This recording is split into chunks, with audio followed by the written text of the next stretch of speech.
আচ্ছা মা, আজ কি বানানো যায় বলো তো? আজকে একটা মাটির বাটি বানাবি তো বানা। বাটিটাই খড়ি গুলবো, গুলে আলপনা দেবো। তাই হবে।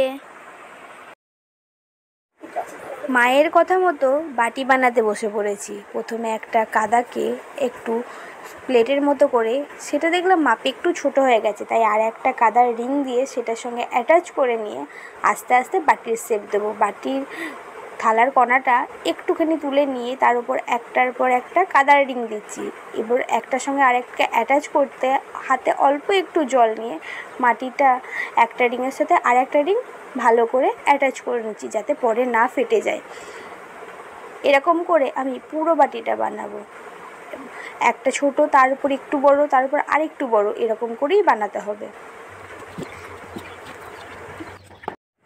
খেয়াল রাখবে রিংগুলো যেন খুব সরু না হয়। খুব সরু হলে যখন আগুনে দেবে তখন ফেটে যাবে। আগুনে দেওয়ার আগেই রোদেতেই ফেটে যাবে।